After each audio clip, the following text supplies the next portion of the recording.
Hoje a gente vai mergulhar num conceito fascinante. É do cientista da inovação Carlos Nepomuceno e a ideia é sobre como viver uma vida mais consciente. E o mais legal é uma ferramenta que, na verdade, todo mundo já possui. Essa frase do Ortega y Gasset é o ponto de partida para tudo isso. Ela destaca essa capacidade que nos torna únicos, não apenas existir, mas parar e pensar sobre como estamos existindo. É essa habilidade de autoobservação que a gente vai explorar a fundo. E aí, essa pergunta bateu fundo? Se a resposta for sim, saiba que isso é super comum. Vamos entender direitinho por que essa sensação acontece e, o mais importante, o que dá para fazer para assumir o controle de novo. A razão pela qual a gente entra nesse modo piloto automático está na forma como o nosso cérebro funciona. Ele é uma máquina de economizar energia. E, para fazer isso, ele adora criar atalhos mentais, que são conhecidos como automatismos. E olha, essas rotinas são geniais para a gente conseguir navegar no dia a dia.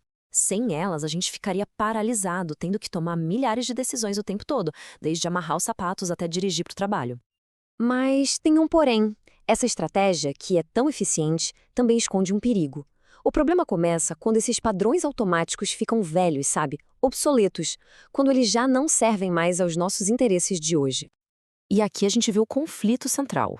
De um lado, o piloto automático é uma bênção, porque economiza a nossa energia e simplifica a vida. Mas do outro, ele pode virar um veneno que impede a gente de se renovar, que nos prende ao passado. Então, o ponto crucial é este aqui. Sem uma revisão consciente, esses hábitos podem acabar se tornando tóxicos, mantendo a gente preso numa versão de nós mesmos que talvez nem existam mais. Felizmente, existe uma ferramenta poderosa para a gente quebrar esse ciclo.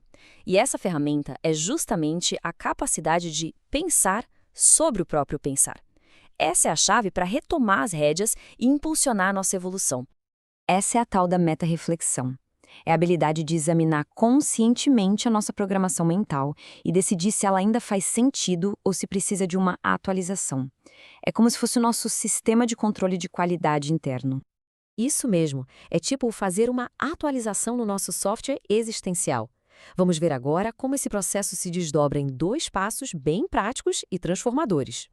Então, a meta-reflexão não é só uma ideia abstrata, não. Ela funciona em 2 camadas bem distintas e práticas, que ajudam a gente a organizar essa revisão interna. O processo se divide em 2 níveis. Primeiro, a gente avalia a atividade. A pergunta aqui é: o que e o porquê das nossas ações estão alinhados com o nosso propósito? E depois, a gente analisa as ferramentas. O como a gente está fazendo as coisas é o jeito mais adequado? Uma avalia o fim e a outra, o meio. Ao dar esse passo para trás e observar nossos hábitos e propósitos com um certo distanciamento, a gente consegue decidir com mais consciência o que vale a pena manter e o que precisa ser descartado ou melhorado. E o resultado dessa prática constante é uma mudança profunda. A gente sai de uma vida tocada no inconsciente para uma vida desenhada com intenção. A ideia, então, não é eliminar os automatismos, mas sim criar novos, mais inteligentes. É substituir a repetição mecânica por escolhas que sejam coerentes com quem a gente quer ser.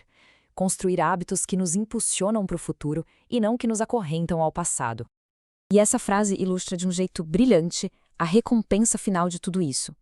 A prática de pensar sobre o pensar transforma simples hábitos que todo mundo tem em verdadeira sabedoria de vida. Então, a pergunta que fica é: qual automatismo vale a pena começar a ser revisado hoje? Refletir sobre isso já é o primeiro passo para uma vida mais consciente. A evolução começa com essa simples pergunta: